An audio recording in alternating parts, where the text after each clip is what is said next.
Hi friends, मैं हूं रजनीकांत। स्वतंत्रता दिवस के इस पावन पर्व पर मैं आप सभी का सुमन डिजिटल इंग्लिश ट्यूटोरियल वीडियोज में स्वागत करता हूं। आज के इस वीडियो लेक्चर में हम ये देखेंगे कि simple past tense Hindi sentences को हम कैसे कंक्लूड करते हैं कि इन्हें हमें पैसिव वॉइस में करना है। साथ साथ कुछ कॉजेटिव वर्ब्स के पैसिव वॉइस कैसे बनाए जाते हैं, इस पर भी हम चर्चा करेंगे।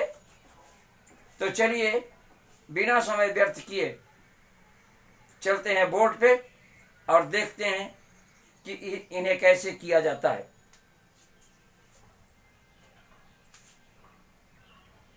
देखिए, सबसे पहला वाक्य जो बोर्ड पर आपको दिखाई दे रहा है, वह नचाई गई। कहने का मतलब यह है कि वह नाची नहीं, बल्कि उसको नाचने के लिए मोटिवेट किया गया, इंसिस्ट किया गया या फोर्स किया गया। तो जाने का कोई काम नहीं हो रहा है, काम नाचने का हो रहा है। इसका मतलब यह है कि हम इसे पैसिव वॉइस में करेंगे। आगे और भी देख लीजिए, वह नचाई गई यानी कि उसको नचाया गया। यानी हिंदी कर्ता में को का समायोजन इस बात को इंगित करता है कि कर्म कारक को कर्ता बनाकर उसे प्रधानता दी गई है। देखिए, नाचने की अंग्रेजी नहीं है, नाचने की अंग्रेजी है, लेकिन नचाने की कोई अंग्रेजी नहीं है। इसलिए हमें इसमें कॉजेटिव वर्ब का इस्तेमाल करना पड़ेगा। तो सबसे पहले सब्जेक्ट लिखेंगे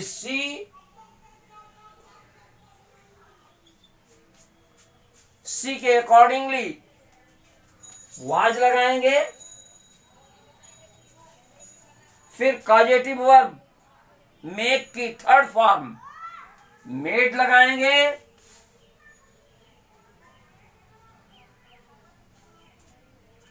और लास्ट में टू डांस लगाएंगे। She was made to dance. देखिए, एक्टिव वॉइस में इन्फिनिटिव विदाउट टू का यूज होता है, जबकि पैसिव वॉइस में टू अपीयर हो जाता है। तो she was made to dance. दूसरा देखिए, मैं हंसाया गया। इसमें भी जाने का कोई काम नहीं हो रहा है। मैं हंसाया गया यानी कि मुझको हंसाया गया। ये दोनों चीजें इस बात की ओर इशारा कर रही हैं कि इसे हमें पैसिव वॉइस में ट्रांसलेट करना है। साथ ही साथ हंसने की अंग्रेजी होती है, लेकिन हंसाने की अंग्रेजी नहीं होती। कोई इंसिस्ट करता है, ट्रिकरी करता है, तब कोई हंसता है। तो ऐसे में कॉजेटिव वर्ब मेक का यूज होगा। तो I was made to laugh.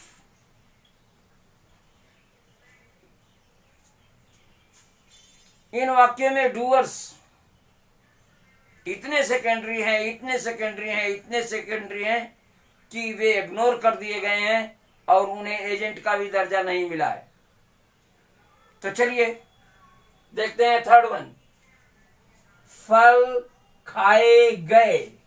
देखिए, फ्रूट्स वर ईटन।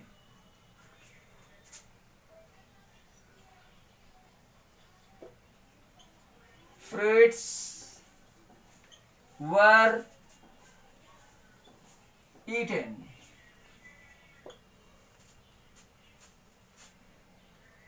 क्या खेत सींचे गए?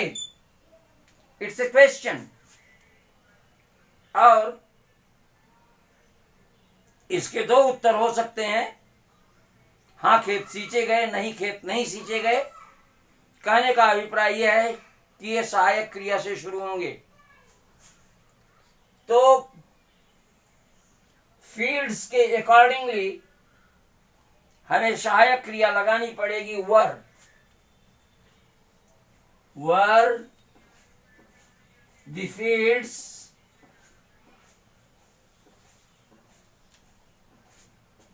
सींचे गए, इरिगेटेड।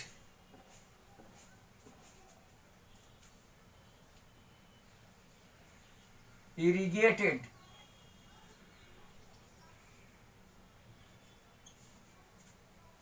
तो वर द फील्ड्स इरिगेटेड, क्या खेतों को सींचा गया या क्या खेत सींचे गए। आगे देखते हैं, दिए गए प्रश्न क्यों नहीं हल किए गए? It's also a question. यह भी एक क्वेश्चन है, लेकिन इस प्रश्न का उत्तर हम हाँ ना में नहीं दे सकते, इसलिए हमें इन्हें WH फैमिली के मेंबर से शुरू करना पड़ेगा। और सबसे पहले हमें लगानी होगी इस क्यों की अंग्रेजी। तो Y,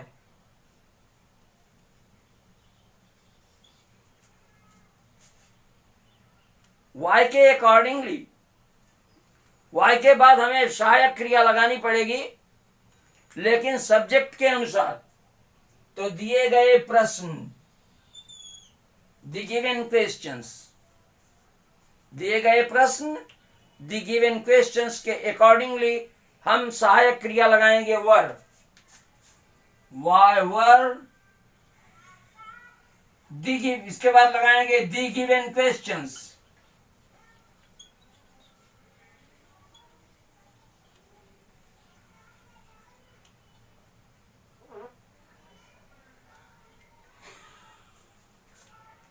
Why were the given questions?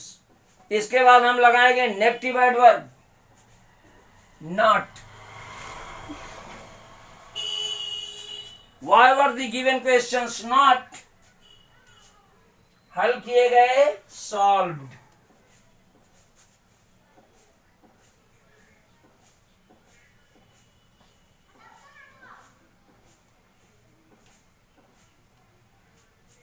तो why were the given questions not solved? आगे चलते हैं,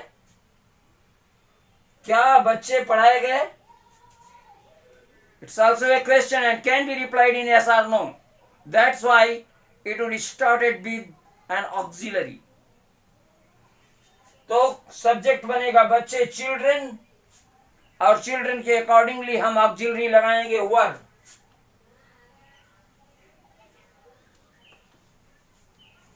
फिर दी चिल्ड्रन,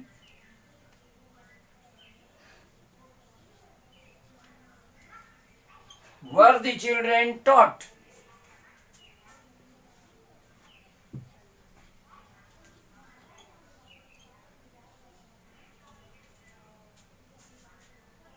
आगे देखते हैं, स्वतंत्रता दिवस पर हमारे संस्थान में मिठाइयां बांटी गईं।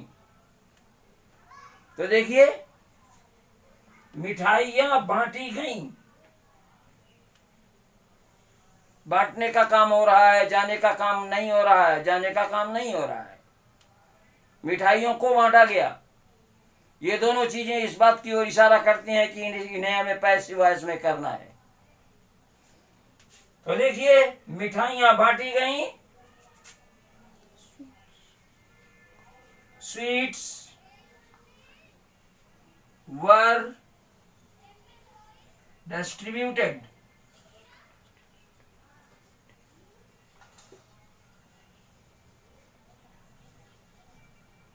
Sweets were distributed.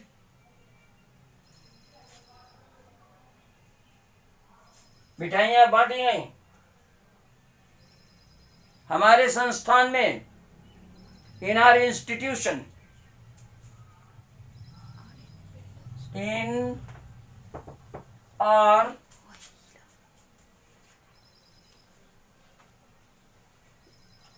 Institution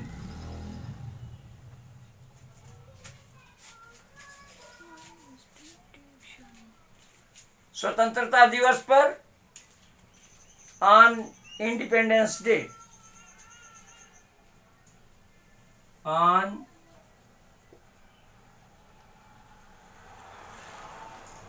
independence Day.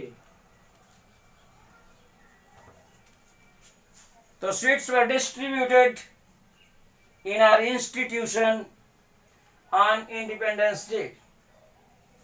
It's all for today. I hope you must have liked it. Keep smiling.